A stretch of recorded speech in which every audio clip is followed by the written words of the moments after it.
South ఇండియాలోని అతి తక్కువ ధరలకి రత్నాలనందించే ఏకైక సంస్థ 6JVR.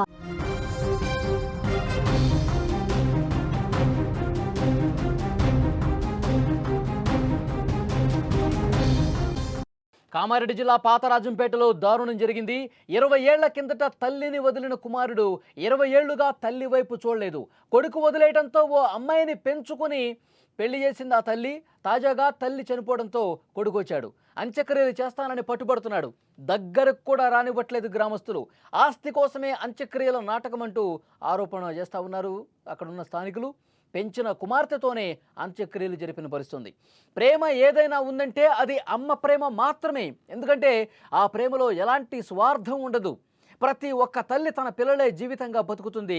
తాను తిన్నా తినకపోయినా పిల్లలకు మాత్రం పెడుతుంది. అలాంటి తల్లిని కాదని ఓ కుమారుడు వదిలిపెట్టి వెళ్ళిపోయాడు. 20 ఏళ్ల కిందట వదిలేసి ముఖం చూడటానికి కూడా రాలేదు. బాగోగులు పట్టించుకోలేదు.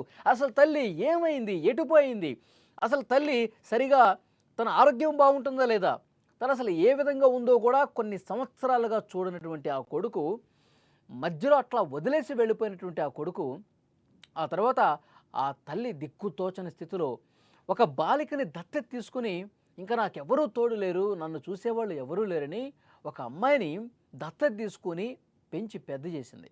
పెళ్లి కూడా చేసింది. తాజాగా ఆ తల్లి చనిపోవడంతో తల్లి అంత్యక్రియలు చేస్తానని తల్లి శవాన్ని తీసుకుని వెళ్లేందుకు గ్రామానికి అప్పుడు వచ్చాడు కొడుకు. తల్లిని వదిలేసి వెళ్ళిపోయిన నీకు తల్లి శవాన్ని అప్పగించము అని కొడుకును గ్రామస్తులు వేళగొట్టారు.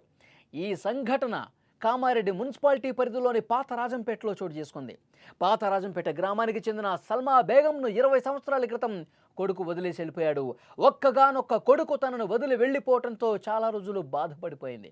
కామారెడ్డి పట్టణంలో దొరికిన కరిష్మా బేగం అనే చిన్నారిని పెంచుకుంది.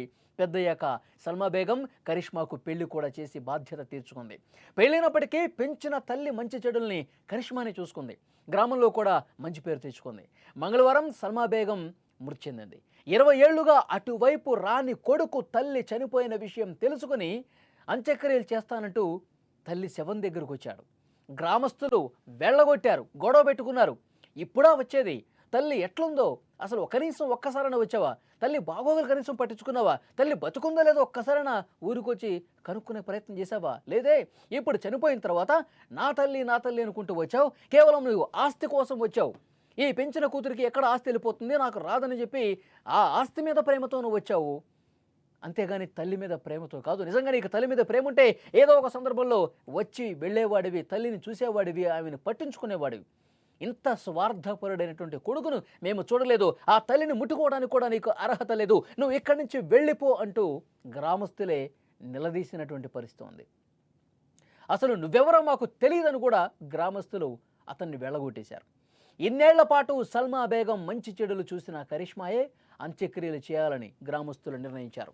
ఇన్నాళ్ళు లేని ప్రేమ తల్లి చనిపోయాక రావడంతో అతను ఆస్తి కోసం వచ్చాడని ప్రతి ఒక్కరికి కూడా అర్థమైంది. చూసారా కొడుకులు ఏ విధంగా ఉంటారు? ఆ కన్న తల్లి ఎంత బాధపడి ఉంటుందండి. ఆ కొడుకు దూరం అయినప్పుడు, తల్లిని వదిలేసి వెళ్ళిపోయినప్పుడు, నా బిడ్డ నా దగ్గరే ఉండాలి, నా కళ్ళ ముందే పెరగాలి, నా కంటి ముందు ఉంటేనే అతను ఎలా ఉన్నాడు, అతని బాగోగులు నేను చూసుకుంటానని చెప్పి తల్లి పరితపిస్తుంది.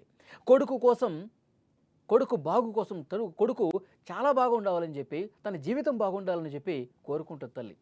అలాంటి తల్లిని స్వార్థంతో, ఈ తల్లితో నేను ఎందుకు ఉండాలి, ఏమి బాగోగులు నేనెందుకు చూడాలి, నేనెందుకు డబ్బు ఖర్చు పెట్టాలి అని భావించి అంత స్వార్థంగా ఆలోచించి ఆ కొడుకు తల్లికి దూరంగా వేరే ఊళ్ళో ఉంటా ఉన్నాడు. కనీసం సంవత్సరంలో ఒక్కసారి కూడా ఇటువైపు వచ్చి కన్నెత్తి చూసిన పరిస్థితి లేదు. తల్లి ఎలా ఉందో పట్టించుకున్న పరిస్థితి లేదు. తల్లి ఆరోగ్యం ఎట్లా ఉందో పట్టించుకున్న పరిస్థితి లేదు. కానీ ఆ తల్లి మాత్రం ప్రతి క్షణం ఆ కొడుకు గురించే ఆలోచిస్తూ ఉంటుంది. ఆ కొడుకు ఎలా ఉన్నాడు, సరిగా టైంకి తింటున్నాడా లేదా, సరే నన్ను పట్టించుకోకపోతే పట్టించుకోలేదు, తనేనా బాగున్నాడా లేదా, ఇలా ఆలోచించింది. ఎందుకు నా నుంచి దూరంగా వెళ్ళిపోయాడని చెప్పి కుమిలి ఆ బాధతో ఏడ్చింది. కొన్ని సంవత్సరాలు నిరీక్షించింది ఆ కొడుకు కోసం. కానీ వాడికి ప్రేమలే, తల్లి మీద ఏమాత్రం ప్రేమ లేదు. అలాగే ఉండిపోయాడు. ఇప్పుడు చనిపోయిన తర్వాత వచ్చి నేను అంత్యక్రియలు చేస్తా అన్నాడు. ఆ కొడుకు వెళ్ళిపోయిన తర్వాత ఒక పాపను ఆమె పెంచుకుంది. కరిష్మా అనే పాపని పెంచుకుంది, పెద్ద చేసింది, పెళ్లి కూడా చేసింది, సొంత కూతురులా చూసుకుంది. ఆ బంధమే కన్నపేగు బంధం లేకపోయినా ఆ కూతురు ఆమెకి అన్ని విధాల అండగా ఉంది, బాగోగులు చూసుకుంది. ఇప్పుడు ఈమె చనిపోయిన తర్వాత కొడుకు వచ్చాడు, నేను అంత్యక్రియలు చేస్తా అన్నాడు. కనీసం ఒక్కరోజు కూడా తల్లితో లేవు, ఒక్కరోజు కూడా ఇటువైపు రాలేదు నువ్వు. ఇప్పుడు ఎందుకు నువ్వు అంత్యక్రియలకు వచ్చావు, దేనికోసం వచ్చావు, ఆస్తి కోసమా అని గ్రామస్తులు కూడా నిలదీశారు, గొడవ పెట్టుకున్నారు. ఇక్కడి నుంచి వెళతావా లేదా, ఇక్కడ ఉంటే నీ మీద మేమే దాడి చేసి బయటికి పంపించాల్సిన పరిస్థితి వస్తుంది అని బెదిరించేసరికి అప్పుడు దూరంగా జరిగిన పరిస్థితి ఉంది. ఒకసారి ఆ గ్రామస్తులు అక్కడ ఉన్నవాళ్ళు ఏం మాట్లాడారు చూడండి. ఎవరో హైదరాబాద్ నుంచి వచ్చి ఈమె మా అమ్మ అని చెప్పేసి ఈమెను తీసుకెళ్ళి మేమే దహన సంస్కారం చేస్తామని చెప్పేసి అనడం వల్ల మేమే స్థానిక పోలీస్ స్టేషన్కి మేము సమాచారం ఇచ్చి ఇటు శవాన్ని మేమే ఇక్కడ అంత్యక్రియలు పూర్తి చేస్తామని చెప్పేసి మా యొక్క ఇది పాప చెప్పడం జరిగింది.